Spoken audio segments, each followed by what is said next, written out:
Good morning, Cullman. Thank you for joining us on Cullman Today. I'm your host, Christine Wiggins, and today is Thursday, January 8th. Coming up on Cullman Today, two familiar names in local and federal politics have officially qualified to run in the 26th election cycle. Plus, Vinemont leaders approved several updates this week, with more changes and events ahead. And a new discount store is moving into the old Goody space in Southwest Cullman. We'll tell you who and when it could open. All this plus sports, weather, and more. Now let's take a closer look at the top stories happening in Cullman today. Cullman County Sheriff's Office Director of Communications, Lieutenant Chad Whaley, has officially qualified to run for Cullman County Sheriff after announcing his candidacy in June 2025. Whaley says his platform includes strengthening the sheriff's office with proposals such as dedicated warrant division, targeted enforcement in high crime areas, continued anti-drug efforts, expanded training, and additional support for school resource officers. In a separate filing, U.S. Representative Robert Aderholt has also officially qualified to seek reelection to represent Alabama's 4th Congressional District. Aderholt's campaign points to constituent service work helping residents navigate federal agencies, along with his role as a senior member of the House Appropriations Committee and priorities including agriculture, the economy, border security, energy independence, and national defense. Key dates for both races are the primary, Tuesday, May 19th, the runoff, Tuesday, June 16th, and the general election, Tuesday, November 3rd. The Vinemont Town Council met Tuesday, approving several resolutions and receiving updates tied to town operations and infrastructure. Council members adopted a resolution to establish new operating hours for Vinemont Town Hall. Under the updated schedule, the office will be open Monday through Thursday from 7 a.m. to 3 p.m. and Fridays from 7 a.m. to noon. The town clerk presented the fiscal year 2025 Town of South Vinemont Rebuild Alabama annual report outlining recent road work completed through the program. The report lists resurfacing projects on Robertson Street, B Avenue, Neesmith Road, and Wood Street as finished. The council also approved a proclamation recognizing January as Human Trafficking Awareness Month, aimed at increasing public awareness and visibility for victims. In additional business, members approved the purchase of a Generac generator for Town Hall, estimating at $10,000 to $12,000 to help maintain operations during power outages. Looking ahead, Senior Citizens Day is set for January 19th from 10 a.m. to 1 p.m. at the Vinemont Community Center.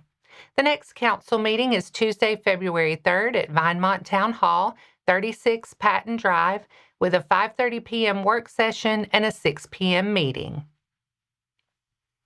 Ollie's Bargain Outlet is preparing to open in Southwest Cullman with a new store planned for the former Goody space at Town Square Shopping Center. Leasing has been finalized and the retailer has begun posting jobs for the Cullman location, listing it as coming soon and advertising openings for store leadership and sales associates. Developers say the target opening window is mid-April 2026, depending on construction and setup timelines. The arrival of Ollie's is expected to restore a major discount shopping option locally after Big Lots closed its Cullman store last year as part of a broader liquidation. Ollie's is a closeout retailer known for rotating bargain-priced inventory, often featuring brand-name merchandise purchased from excess stock and overages. Shoppers can typically expect a treasure hunt-style mix that may include housewares, toys, books, food and candy, rugs and flooring, electronics, seasonal items, and home decor. Hiring and early planning activity signals the project is moving forward as the space is prepared for opening. And that's all for our top stories this morning. Coming up, Meek stops the slide with a big road win at Addison and Cold Springs sweeps Hanceville in a county doubleheader. Sports is next.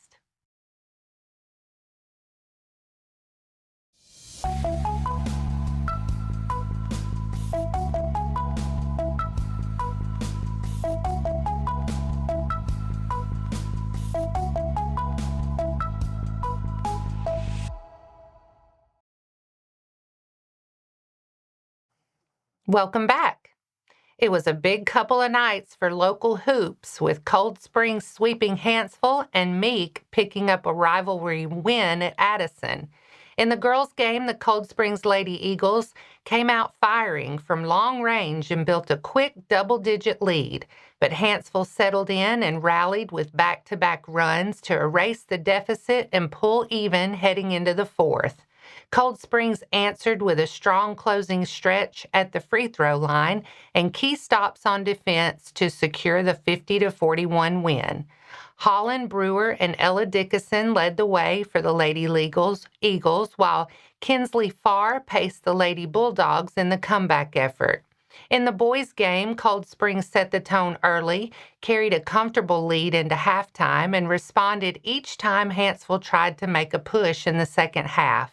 The Eagles pulled away late for a 62-45 win, with balanced scoring and solid work on the glass helping them control the game. And Tuesday night, Meek snapped a 4-game skid with a gritty 46-42 rivalry win at Addison in a defensive battle. The Tigers found their rhythm late behind Parker Ferguson, and Coleman Bonner then made enough plays down the stretch to close it out. Next up, Cold Springs heads to Cordova, Hanceville travels to J.B. Pennington, Meek visits Phillips, and Addison goes to Cullman Christian. And that wraps up sports for today. Coming up next, a new women's health forum is coming to Cullman later this month with free screenings, exhibitors, and resources for the community, plus the Cullman Tribune Pet of the Week.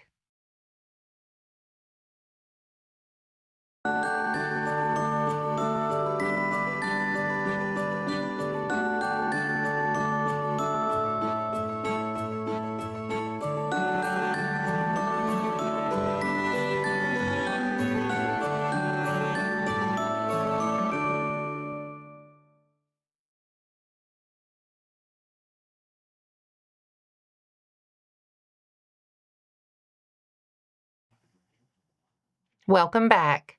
Now it's time to speed things up with a news rundown. 4 stories in under 4 minutes.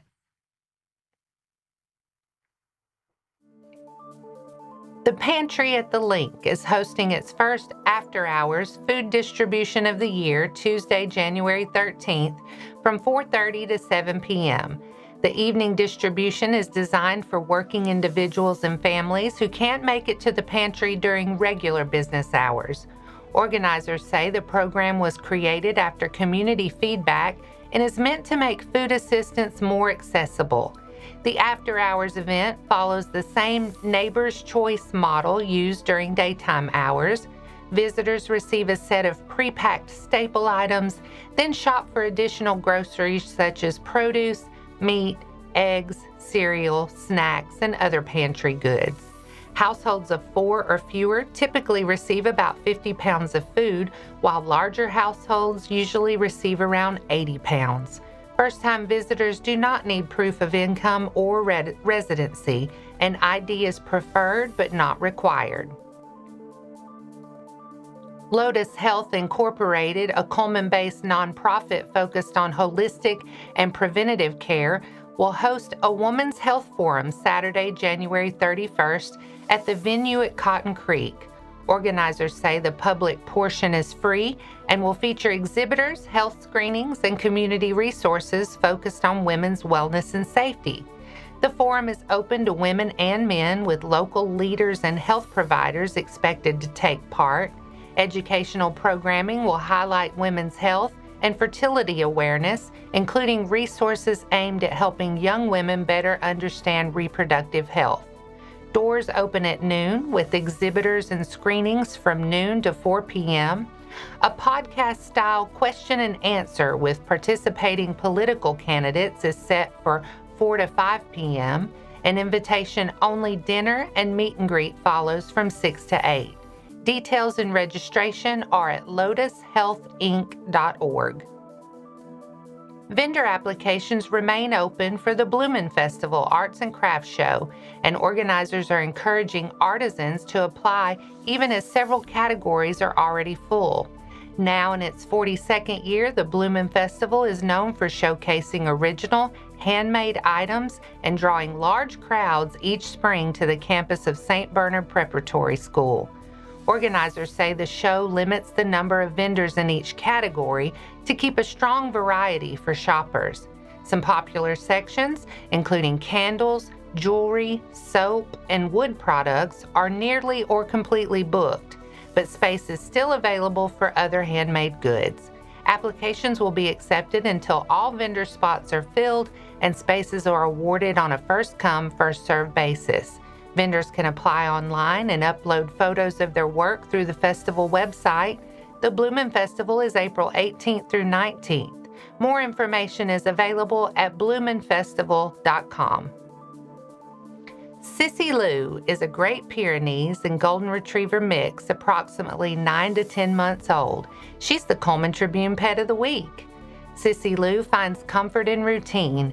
She's currently learning leash manners and responds best to calm, patient encouragement. Sissy Lou shows all the makings of a therapy, companion, or reading dog deluxe. Sissy Lou's adoption fee is $130, which covers her spay procedure, age-appropriate vaccinations, microchipping, and a basic health check. It also supports the ongoing care of other animals while they wait for their forever homes. Visit the Cullman County Animal Shelter at 935 Convent Road Northeast. It's open Monday through Friday from 9 a.m. to 3:30 p.m. If Sissy Lou finds her family quickly, many other deserving pets remain at the shelter, hopeful for the same chance at love and stability.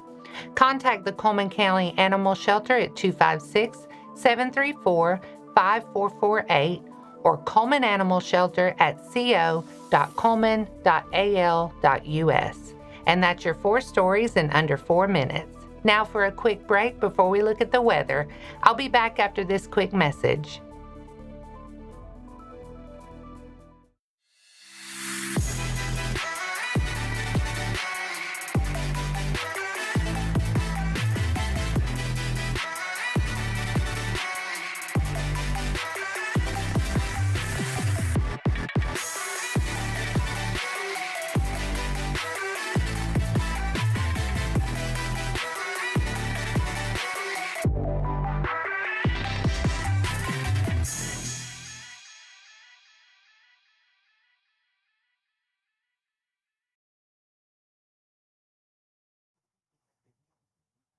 Let's take a look at your weather forecast. Today stays mostly cloudy with a high near 69, south winds at 5 to 10 miles an hour with gusts up to 20. Tonight, clouds hold and a 50% chance of showers develops after midnight, low near 60 with south winds 10 to 15 and gusts up to 25. Friday turns wet, showers likely and a thunderstorm possible with a high near 67. Rain chances jump to 90% with gusty south winds. Friday night looks downright soggy. Showers and storms continue, and some storms could produce heavy rainfall, low around 58 with rain chances at 100%. And that wraps up today's edition of Cullman Today. Thank you for sharing your morning with us, and remember to stay connected by following us on social media and visiting CullmanTribune.com for the latest from our community. We'll be back bright and early tomorrow morning at 6:30 a.m. Until then, I'm Christine Wiggins with Cullman Today. Have a wonderful day, Cullman.